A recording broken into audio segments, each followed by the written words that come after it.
नमस्कार दोस्तों, आप सभी पर माँ का आशीर्वाद और बजरंगबली की कृपा सदैव बनी रहे। हमारे बहुत सारे साधक भाई बहनों के लगातार मैसेजेस आ रहे हैं कि इस गुप्त नवरात्रि पर 10 महाविद्याओं से संबंधित कोई साधना बताएं। तो आज इस वीडियो में माँ भद्रकाली की एक अचूक और बेहद तीव्र साधना के बारे में हम बात करेंगे।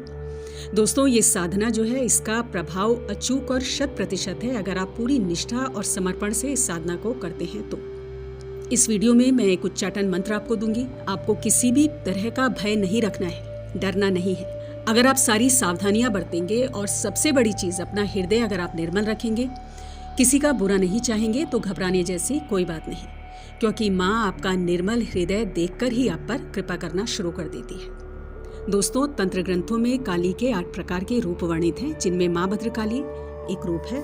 और माँ भद्रकाली की ये जो साधना है, आप किसी भी शनिवार या अमावस्या को भी उठा सकते हैं, लेकिन गुप्त नवरात्रि में की गई माँ की ये साधना बहुत ज़्यादा प्रभावी होती है। जब जीवन के कष्ट और बाधाएं पीछा नहीं छोड़ रहे हों, कोई रास्ता नहीं सूझ रहा हो, बच्चे गलत रास्ते में चले गए हों, घर की मान मर्यादा को परिवार का कोई व्यक्ति ठेस पहुंचा रहा, शत्रुओं से आप परेशान हैं, अगर आपको ऐसा लगता है कि किसी भी प्रकार की तंत्र बाधा कोई किया कर रहा है आपके ऊपर है, आपके काम जिसकी वजह से नहीं बन रहे हैं, तो दोस्तों आपको ये साधना जरूर करनी चाहिए। अभी तक हमने जो भी साधनाएं दी हैं वो सब अनुभूत साधनाएं होती हैं और निश्चित तौर पर पूर्ण प्रभावी होती हैं, और इसका प्रमाण आप लोगों को खुद ही मिल जाता है जब आप लोग ये साधनाएं करते हैं। आप लोगों के मैसेजेस और फोन कॉल से पता चलता है कि आप लोगों को साधनाओं से बहुत फायदा मिला है, आपके बहुत काम बने हैं। तो बहुत खुशी होती है कि आपकी भक्ति, आपकी साधना की गहराई का और माँ की कृपा का आपको फल मिल रहा है। दोस्तों, आज की साधना के बारे में बताने से पहले मैं आप लोगों से एक बात अवश्य कहना चाहूँगी, और इसे ध्यान से आपको समझना है कि ये तीव्र उच्चाटन प्रयोग है। आप जिस भी समस्या के निवारण के लिए ये करेंगे, उस समस्या की पूरी तरह से समाप्ति होगी, लेकिन ये प्रयोग किसी भी गलत मंशा से आपको बिल्कुल नहीं करना है। ये साधना किसी को भी हानि पहुंचाने के लिए आपको बिल्कुल नहीं करनी है। अगर आप शत्रुओं से परेशान हैं, शत्रु की हानि के उद्देश्य से नहीं, स्वयं की शत्रु से रक्षा के लिए, तब आपको ये साधना करनी है। बाकी सब कुछ माँ पर छोड़ दें। माँ आपसे बेहतर जानती है कि किस प्रकार आपकी समस्या का निवारण करना है। गुप्त नवरात्रि के प्रथम दिन यानी कि 12 फरवरी को, जो प्रथम महाविद्या माँ महाकाली को समर्पित है, उस दिन आपको ये साधना संपन्न करनी है।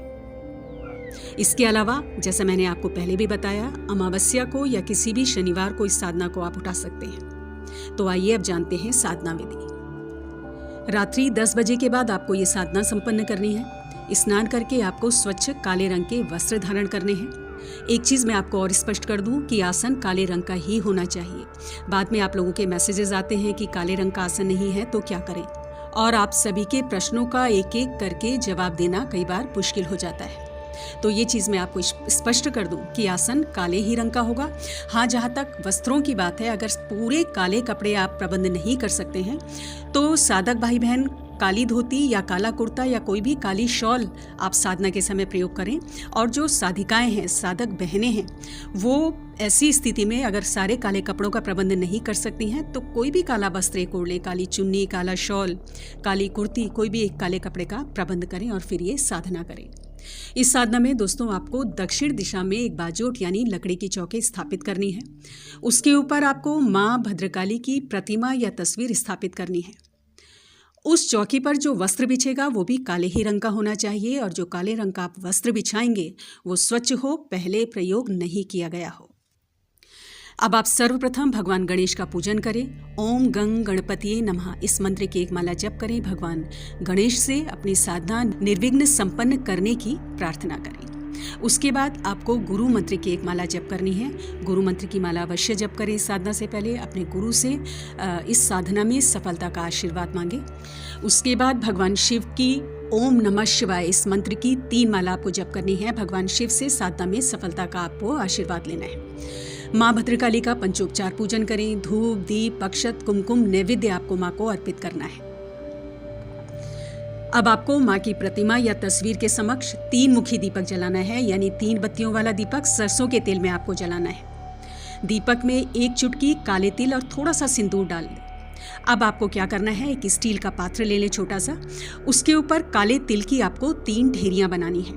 बीच वाली तिल की ढेरी पर आपको सरसों के तेल का दीपक रखना है, 3 मुखी दीपक जो आपने प्रज्वलित किया है।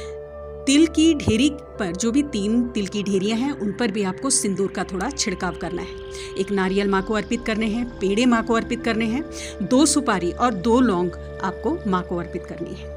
अब आप संकल्प ले लें, दाहिने हाथ में थोड़ा जल और अक्षत लें, माँ को अपना नाम बताएं। जो भी परेशानी है जिसके निवारण के लिए आप ये साधना कर रहे हैं वो परेशानी माँ को बताएं। माँ से इस साधना में सफलता का आशीर्वाद मांगें। परेशानी के निवारण के लिए माँ से प्रार्थना करें। कोई भी भूल चूक साधना में हो उसके लिए क्षमा प्रार्थना करें। माँ को बताएं कि आप 21 माला इस मंत्र की जाप करेंगे। उसके बाद जल को जमीन पर छोड़ दें। दोस्तों, इस साधना में सुरक्षा घेरा आपको अवश्य बनाना है, तो साधना शुरू करने से पहले सुरक्षा घेरा बना लें।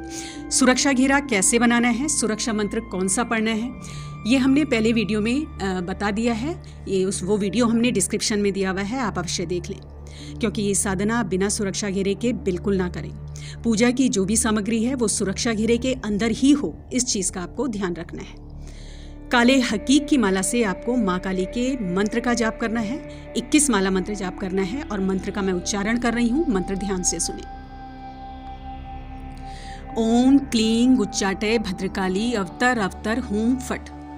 ओम क्लीं उच्चाटय भद्रकाली अवतर अवतर हूं फट। 21 माला मंत्र जाप के बाद आपको माँ को अनार की एक बलि देनी है। ब्रह्मचर्य का आपको इसमें पालन करना है। रात्रि में भूमि शयन करें वहीं जहाँ आपने साधना संपन्न की है। अगर ऐसा करते हैं तो बहुत उत्तम है। कम से कम बात करें और साधना के बाद भी जितना हो सके इस मंत्र का मानसिक जप करते हुए शयन करें।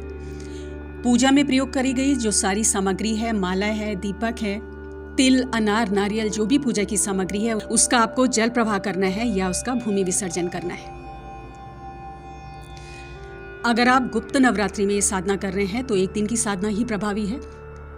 अमावस्या या शनिवार को अगर ये साधना कर रहे हैं तो ये साधना आपको 3 दिन लगातार करनी पड़ेगी और चौथे दिन आपको पूजन की सामग्री का जल प्रवाह करना है या भूमि विसर्जन करना है। साधना का प्रभाव कुछ ही दिनों में आपको नजर आएगा।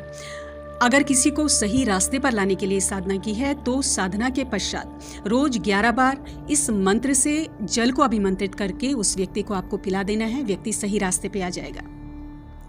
किसी भी अन्य परेशानी के लिए अगर आपने इस साधना की है, शत्रु से परेशान है या कोई भी धन संबंधी परेशानी या तंत्र बाधा संबंधी परेशानी है, तो रोज की अपनी पूजा में कम से कम 21 बार आपको इस मंत्र का जाप अवश्य करना है और 108 बार कर लें तो अति उत्तम है।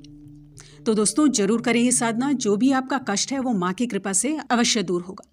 अगली वीडियो में बहुत जल्द मिलती हूँ। तब तक के लिए आप अपना ध्यान रखें, स्वस्थ रहें, खुश रहें, मस्त रहें।